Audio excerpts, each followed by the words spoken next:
Hello everyone, இன்னைக்கு நம்ம class 11 physics unit 5ல இருக்கிற principle of moments ன்ற டாபிக் தான் பார்க்க போறோம். Consider a light rod of negligible mass which is pivoted at a point along its length. So இப்போ ஒரு ராட் இருக்கு. ஓகே, negligible massனா வந்து ரொம்ப அதோட மாஸ் பாத்தீங்கன்னா நம்ம அத கணக்குல எடுத்துக்க தேவையில்ல, ரொம்ப சின்ன மாஸ். ஓகேவா? சோ அந்த மாதிரி ஒரு ராட் இருக்கு. அது வந்து ஒரு பாயிண்ட்ல பைவட் ஆயிருக்கு அப்படின்னா ஒரு பாயிண்ட்ல வந்து இப்படி ஒரு இதுல வந்து நிக்க வச்சிருக்காங்க. ஓகேவா? இந்த பாயிண்ட பொறுத்து இது இப்படி நிக்க வச்சிருக்காங்க. Okay, let two parallel forces F1 and F2 act at the two ends at the distances D1 and D2 from the point of the pivot and the normal reaction force N at the point of pivot. அதாவது இப்போ ரெண்டு force act ஆகுது, F1 F2. அப்புறம் இந்த பாயிண்ட்ல இருந்து இந்த F1 க்கு இருக்கிற டிஸ்டன்ஸ் வந்து D1, இந்த பாயிண்ட்ல இருந்து இந்த F2 க்கு இருக்கிற டிஸ்டன்ஸ் வந்து D2. அது இல்லாம நம்ம எந்த இடத்துல அந்த சர்ஃபேஸ் அதை டச் பண்ணிருக்கோம், இந்த ராட் வந்து எந்த இடத்துல இந்த மாதிரி அந்த சர்ஃபேஸை டச் பண்ணிருக்கோம் அந்த இடத்துல இருந்து நம்ம நார்மல் ஃபோர்ஸ் வரைவோம் இல்லையா? சோ இந்த இடத்துல என்ன ஆகுது, ஒரு நார்மல் ஃபோர்ஸ் அப்வர்ட் டைரக்ஷன்ல ஆக்ட் ஆகுது. ஓகேவா? If the rod has to maintain stationary in horizontal position, it should be in translational and rotational equilibrium. So இப்போ வந்து இது ஸ்டேஷனரியா நிக்கணும், இது எந்தவித அசைவும் இல்லாம ஸ்டேஷனரியா இப்படி ஹரிசாண்டல் பொசிஷன்ல நிக்கணும். அப்படி நிக்கணும் அப்படின்னா இந்த டிரான்ஸ்லேஷனல் அண்ட் ரொட்டேஷனல் ஈக்குலிபிரியம்ல அது இருக்கணும். ஓகேவா? சோ அந்த நெட் ஃபோர்ஸ் அப்படின்றதும் ஜீரோவா இருக்கணும், நெட் டார்க் அப்படின்றதும் ஜீரோவா இருக்கணும். சோ அந்த மாதிரி இருக்குன்றப்போ இது வந்து கரெக்டா அப்படியே நிக்கும்.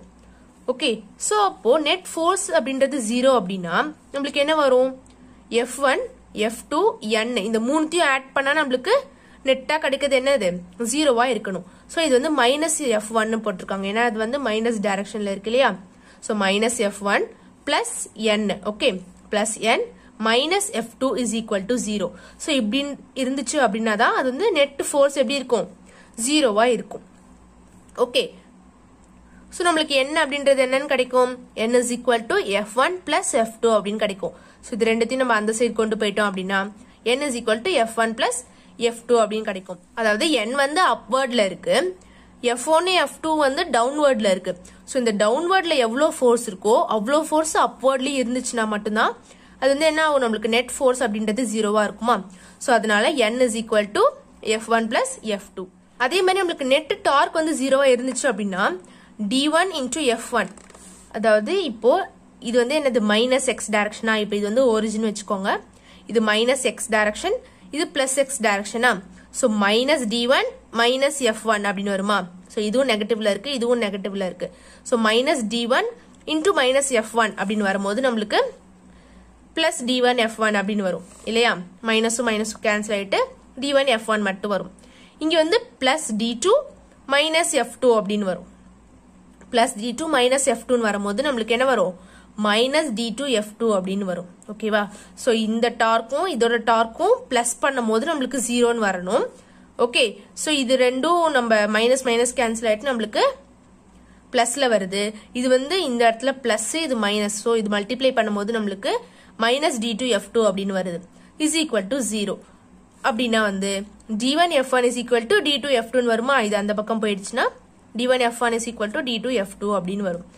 The above equation represents the principle of moments. So இந்த equation தான் வந்து principle of moments ஓட equation அப்படின்னு சொல்றாங்க. Okay. This forms the principle for beam balance used for weighing goods with the condition D1 is equal to D2, F1 is equal to F1. So beam balance இருக்கு இல்லையா? So நம்ம beam balance பண்ணும்போது D1 is equal to D2. So அந்த சென்டர்ல இருந்து அந்த distance இருக்கு இல்லையா? சோ அந்த ரெண்டு டிஸ்டன்ஸுமே ஈக்குவலா இருக்கணும், அதே மாதிரி இந்த ரெண்டு ஃபோர்ஸும் ஈக்குவலா இருக்கணும். ஓகேவா? அப்படின்றப்ப அது என்ன ஆகும், பேலன்ஸ் ஆகும் அப்படின்னு சொல்றாங்க. ஓகே, இப்ப இதே ஈக்குவேஷனை நம்ம இந்த மாதிரி எழுதலாம். எப்படி, இந்த D1 இப்படி கீழே கொண்டு வந்துடணும், இந்த F2 இப்படி கீழே கொண்டு வந்துடணும். அப்போ F1 by F2 is equal to D2 by D1 அப்படின்னு கிடைக்குமா? If F1 is the load and F2 is our effort, we get advantage when D1 less than D2. இப்போ இது சென்டர் பாயிண்ட். ஓகேவா? சோ இந்த இடத்துல ஒரு ஆப்ஜெக்ட் இருக்குன்னு வச்சுக்கோங்க. ஓகே, சோ இந்த ஆப்ஜெக்ட்டை நம்ம லிஃப்ட் பண்றோம். அப்போ இந்த ஆப்ஜெக்டால கொடுக்கப்படுற ஃபோர்ஸ் வந்து F1.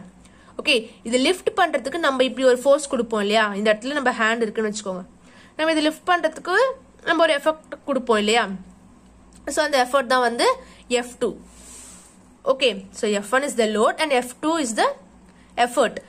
Then we get advantage when D1 is less than D2.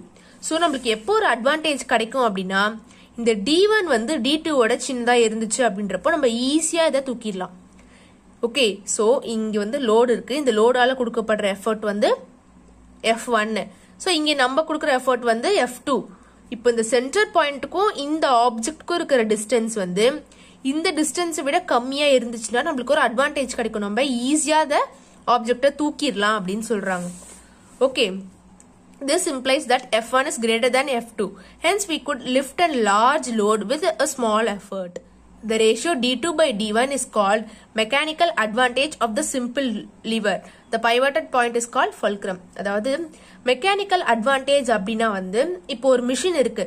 Okay, அந்த மிஷின்ல வந்து எவ்வளோ நம்ம கொடுக்குற ஃபோர்ஸை அது மல்டிப்ளை பண்ணுது.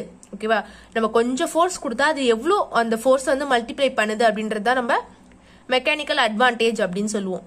ஓகே, ஸோ மெக்கானிக்கல் அட்வான்டேஜ் அப்படின்னா இப்போ வந்து ஒரு லோடு இருக்கு. அந்த லோடுக்கும் அந்த சென்டருக்கும் இருக்கிற டிஸ்டன்ஸை விட நமக்கும் அந்த சென்டருக்கும் நம்ம கொடுக்குற எஃபர்ட்டுக்கும் அந்த சென்டருக்கும் இருக்கிற டிஸ்டன்ஸ் வந்து அதிகமா இருந்துச்சுன்னா அதுக்கு ஒரு மெக்கானிக்கல் அட்வான்டேஜ் இருக்கு அப்படின்றது அர்த்தம். ஏன்னா நம்ம ஒரு கம்மி எஃபர்ட் கொடுத்தாவே இந்த ஆப்ஜெக்டை நம்மளால தூக்கிட முடியும் இந்த டிஸ்டன்ஸ் அதிகமா இருந்துச்சுன்னா.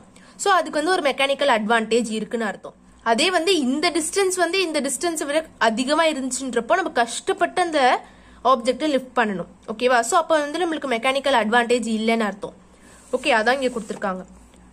The mechanical advantage of the simple lever. So இந்த ரேஷியோ இருக்குல்ல D2 by D1. So அதுதான் வந்து நம்ம மெக்கானிக்கல் அட்வான்டேஜ் அப்படின்னு சொல்றோம்.